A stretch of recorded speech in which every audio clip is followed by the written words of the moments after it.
Good luck sa kanya. Isang sagot, pero makikita nyo sa body language kung ano ang ibig sabihin. Ay isang irresponsableng sagot. Good luck. With a smile. At lahat ng sa paligid niya ay nagtatawanan. Good luck sa kanya.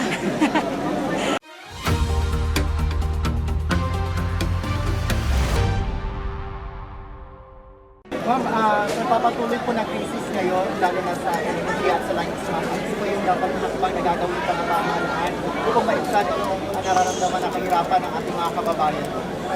Sa crisis ng langis, ma'am, ano ba dapat ang gawin ng ating pamahalaan upang maibsan yung nararamdaman ng kahirapan ng ating mga kababayan? Paniwala ko kung ang tanong is ano pa dapat ang ginagawa ng pamahalaan, ay dapat tanungin natin ang ating Pangulo, no? Ano pang ginagawa niya para tulungan ang mga kababayan natin na tinatamaan o nahihirapan dahil dito sa epekto ng krisis sa Middle East.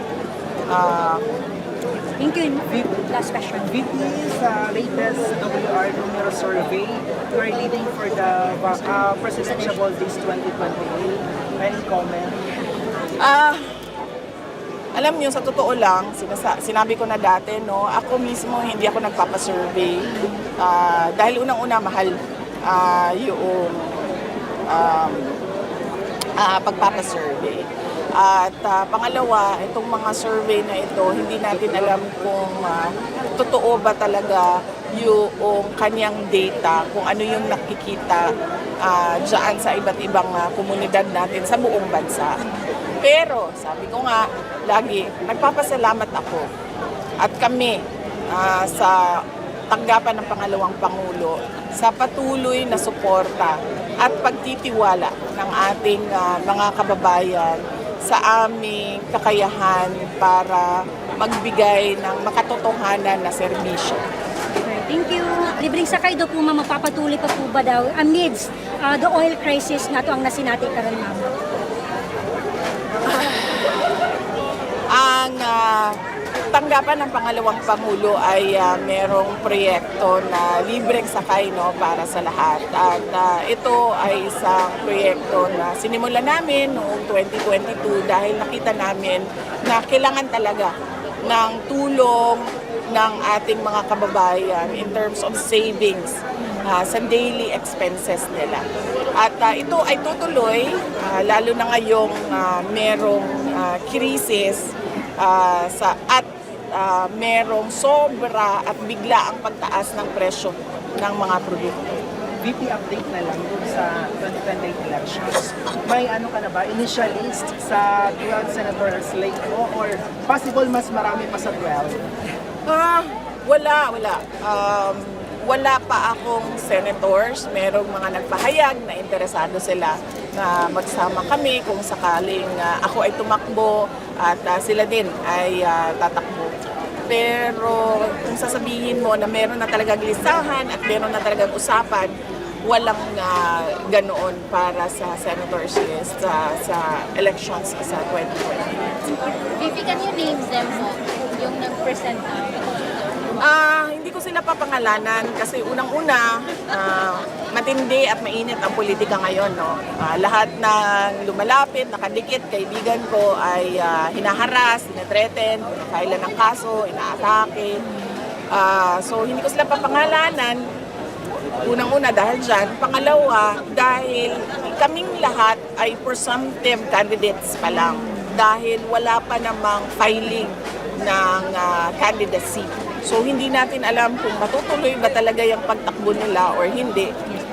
Antayin natin sa darating na, at malapit na yon, darating ng period of filing ng candidacy sa susunod na.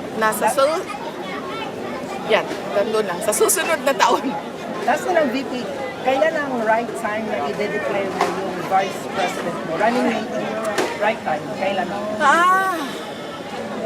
Depend kung ready, kung meron na, dahil sa ngayon wala pa naman ako vice president na candidate na kasama. Kung meron na at ready na siya, na magpahayag na siya ay tatakbo, bilang Vice President. Thank you.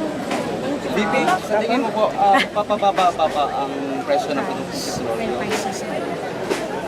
Mapapababa siya kung magagawa nila ng paraan yung problema sa supply doon sa Middle East. Or mapapababa siya kung merong ibang supply na hindi dumadaan sa Middle East na papasok sa ating bayan. So hanggang merong bangayan sa Middle East, patuloy ang pagtaas ng presyo ng crudo. VP, may kumakalat ngayon with regards sa health ni PDDM na medyo, malubha.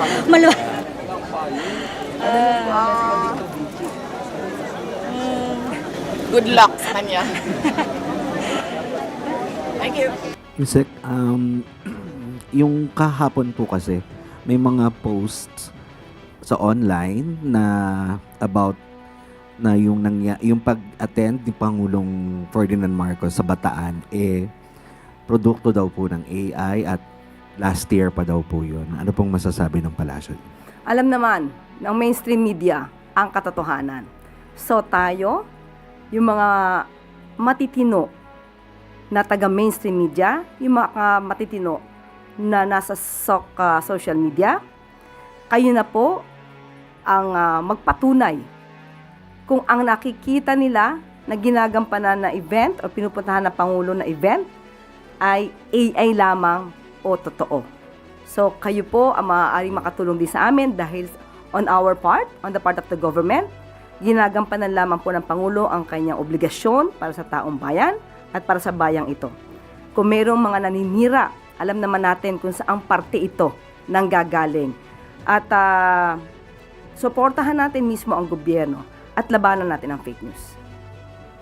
And dun po sa naging reaction naman ni VP Sara kahapon sa President's health condition at sinabi niya ay isang answer lang. Good luck. Ano po naman ang masasabi? Isang sagot, pero makikita nyo sa body language kung ano ang ibig sabihin. Nung tinanong ito, na masasabi nating irresponsible, isang irresponsableng tanong dahil walang pinanghuhugutan, walang batayan. Itinanong sa kanya, ano masasabi patungkol sa di umanong lumalalang kalusugan ng Pangulo. Doon pa lang sa word na lumalalang kalusugan, alam natin na walang basihan. Pero itinanong pa rin sa kanya. Kaya ang nakuha rin natin sa Vice Presidente ay isang irresponsableng sagot.